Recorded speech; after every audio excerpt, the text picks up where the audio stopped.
ఓం నమః శివాయ. ఓం నమో నారాయణాయ. ఓం శ్రీ స్వర్ణాకర్షణ కాళభైరవాయ నమో నమః. ఓం శ్రీ నరదృష్టి నివారణ కాళభైరవాయ నమో నమః. ఓం గణానాం త్వా గణపతిం అవామహే కవిం కవేనాపవస్రవస్తవం జ్యేష్ఠరాజం బ్రహ్మణస్వత ఆనశృణ్వన్నోతభిస్సీదసాదనగం శ్రీమహాగణాధిపతయే నమః. ఓం ఆదిత్యాయ సోమాయ మంగళాయ బుధాయ చ గురుశుక్రశనిభ్యశ్చ రాహవే కేతవే నమో నమః. హరి ఓం. మా ఛానల్కి స్వాగతం. చూస్తున్న వీక్షకులకు ప్రేక్షకులకు ప్రియ కాళభైరవ భగవద్బంధులకి స్వాగతం పలుకుతూ మమ్మల్ని ఎంతగానో ఆదరిస్తూ ఉండబడినటువంటి ప్రియ సోదరి మనులకు అందరికీ, సనాతన ధర్మ సంరక్షకులకు అందరికీ కూడా నూతన తెలుగు ఉగాది పండగ శుభాకాంక్షలు. శ్రీ క్రోధినామ సంవత్సరంలో అందరికీ నిండు నూరేళ్ల ఆయురారోగ్యాలను ప్రసాదించాలని, వారాలు 7, తిథులు 15, నక్షత్రాలు 27, రాసులు 12, లగ్నాలు 12, మహర్దశలు 9, అలాగనే షడ్రుచుల సమ్మేళనమే 6 ఋతువులతో కూడుకున్నటువంటి తీపి, కారం, పులుపు, చేదు, వగరు అనేటువంటిది ఎలా ఉంటుందో మనిషి జీవితంలో కష్టాలు సుఖాలు ఎప్పుడు ఉంటాయి. ఎవరి జీవితంలో కూడా ఎప్పుడు కూడా పూర్ణిమ శాశ్వతం కాదు, అమావాస్య అనేటువంటిది ఎప్పుడు అడ్డంకి కాదు అని చెప్పి గుర్తుపెట్టుకోవాలి.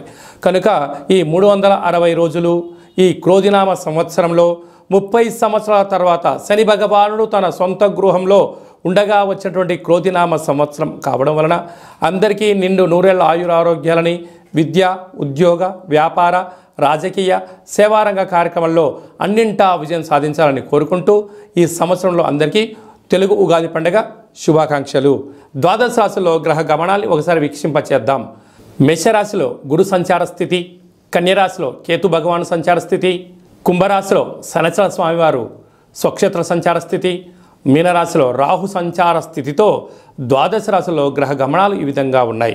అలాగనే మనకు 26/4/2024 సంవత్సరంలో అనగా ఈ తెలుగు ఉగాది పండగ తదనంతరమే గురువు మేషరాశిలో నుంచి వృషభ రాశిలోకి నర్మదా నది పుష్కర సందర్భంగా గృహ మార్పు ఉందని చెప్పి గమనించాలి. ఈ క్రోధినామ సంవత్సరానికి అధిపతి రాజు అంగారకుడు.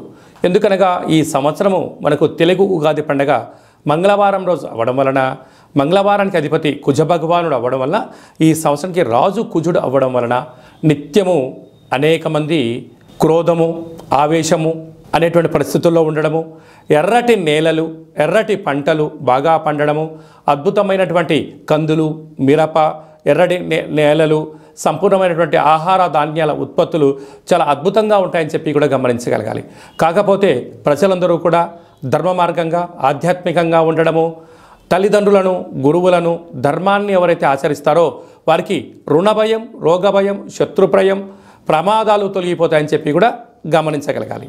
అలాగనే ఈ సంవత్సరము మంత్రివర్యులు శని భగవానుడు అవ్వడం వలన, ఆ శని భగవానుడు ప్రస్తుత కాలమాన ప్రకారంగా కుంభరాశిలో సంచారము చేయడం వలన ధర్మ మార్గంగా ఎవరైతే ఉంటారో వారికి చాలా మంచి కాలము అని చెప్పి గమనించగలగాలి. తెల్లటి నువ్వులు, విశేషమైన నీలం రంగు పదార్థాలు, పుష్పాలు, పండ్లు, పదార్థాలు, అద్భుతమైనటువంటి ధర్మ పరిపాలనగా, ధర్మంగా, న్యాయంగా, నీతిగా ఉండబడిన వారికి చాలా మంచి కాలం అని చెప్పి గుర్తుపెట్టుకోగలగాలి. ఎవరైతే అధర్మంగా ఉంటారో, అన్యాయంగా ఉంటారో, రాక్షస జీవన విధానంగా ఉంటారో, గతి తప్పిన జీవన విధానం ఎవరైతే అలవర్చుకుంటారో వారికి అనేక ఇబ్బందులు ఉంటాయని చెప్పి కూడా గమనించగలగాలి. ఈ సంవత్సరము పశుపాలకుడు కృష్ణ పరమాత్ముడు అవడం వలన గోవులు, పశువులు సమృద్ధిగా ఆయురారోగ్యాలుగా ఉండడం, మంచి పాడి, మంచి పంట, ఐశ్వర్యము, సుఖవంతమైన జీవనం ఉండడం జరుగుతుంది అని చెప్పి గమనించాలి. కాకపోతే ఈ సంవత్సరము శుక్రుడు అనేక రకాలమైనటువంటి ప్రభావం అధికంగా ఉండడం వలన అనేక మంది నిత్యము రోజు నూతన వస్త్రాలకు, బంగారు ఆభరణాలకు, వజ్ర వైడూర్యాలకు, విలాసవంతమైన జీవితాలకు, ఆధ్యాత్మిక తీర్థయాత్ర కార్యక్రమాలకి మొగ్గు చూపడం జరుగుతుంటుంది. కాకపోతే విచక్షణారహిత జీవితాన్ని పొందడానికి, మద్యమత్తు మాంసాల జీవితాన్ని పొందడానికి ఎక్కువ మంది మక్కువ చూపించే పరిస్థితి ఉంటుంది. కనుక దయచేసి అలా వెళ్లకుండా ఆధ్యాత్మికమైన చింతనతో మీరు ఉండగలిగితే ఈ సంవత్సరము అందరికీ పట్టిందల్లా బంగారం అయ్యేటువంటి యోగ్యత కనపడుతుందని చెప్పి గమనించాలి. వృషభ రాశి వారికి ఈ క్రోధినామ సంవత్సరంలో ఎలా ఉండబోతుందో ఈ వీడియోలో సవివరంగా సంపూర్ణంగా తెలుసుకుందాం.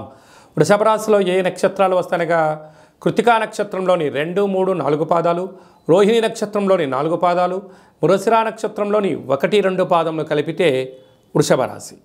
అలాగే వృషభ రాశి యొక్క అధిపతి శుక్ర భగవానుడు.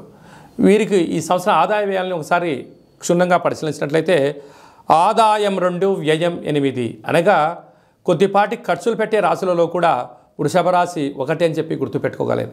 ఇక్కడ కూడా ₹6 అదనంగా ఉన్నాయి కనుక ఈ సంవత్సరం మీరు ఏంటంటే ఖర్చులు తగ్గించుకోవాలి, విలాసాలకు దూరంగా ఉండాలి, వాహన ప్రమాదాలు పొంచి ఉన్నాయి, అనేకమైన ఖర్చులు ఉన్నాయి కనుక వీలైనంత వరకు మౌనం, ధ్యానం, ఆధ్యాత్మికత, వీలైనంత వరకు పెద్దవారి మాట విన్నట్లయితే వీటన్నిటి సవరించుకునే పరిస్థితి అధికంగా ఉంటుంది. మితిమీరిన వేగాలు పనికిరావు.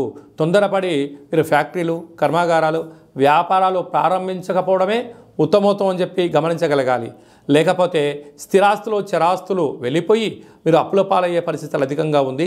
తస్మాత్ జాగ్రత్త. రాజపూజ్యం 7, అవమానం 3. నాయకులకు ధర్మంగా, ధర్మ పరిపాలన, ఆధ్యాత్మిక చింతన కలిగిన వారికి వృత్తులలో, ఉద్యోగాల్లో, వ్యాపారాల్లో అన్నింటా విజయం మీ సొంతమవుతుంది. అదే కాకుండా పెట్టుబడులు ఆచితూచి పెట్టడం ఆలోచించగలగాలి. లేకపోతే పెట్టుబడులు రాక, బ్యాంక్ లోన్స్ అందక, ప్రైవేట్ ఫైనాన్స్ అందక అనేక రకాలుగా మీరు సతమతమయ్యే పరిస్థితి ఉంటుంది. ఇన్ని రోజులు మీరు ఏం చెప్తే అది శాసనమైంది. మీరు ధర్మంగా ఉన్నంత వరకే. అధర్మానికి నాంది పలికారా ప్రతి ఒక్కరు మిమ్మల్ని ఏలెత్తి చూపించే పరిస్థితి ఎదురు చేసుకోకుండా మానవ ప్రయత్నం చేయండి, మీకు అంతా మంచే కలుగుతుంది. అదే కాదు కృతికా నక్షత్ర జాతకులకు ఈ ఉగాది పండుగ నుండి డిసెంబర్ వరకు ఆరోగ్యము, ప్రమాదాలు, సర్జరీలు, రోగాలు, ప్రమాదాలు పొంచి ఉన్నాయి కనుక ఎంతో సక్రమమైన జీవన విధానం ఏర్పాటు చేసుకోగలిగితే వీటన్నిటి నుంచి అధిగమించే ప్రయత్నం అవుతుందని చెప్పి గమనించాలి. రోహిణి నక్షత్ర జాతకులకు పద్ధతి, కార్యాచరణ ఏర్పరచుకోవడం వలన, ఒక పద్ధతి ప్రకారంగా ఉండడం వలన వీరికి చాలా మంచి కాలం ఉందని చెప్పి గమనించాలి. మృగశిర నక్షత్ర జాతకులకు చాలా యోగదాయకం అని చెప్పి గమనించగలగాలి.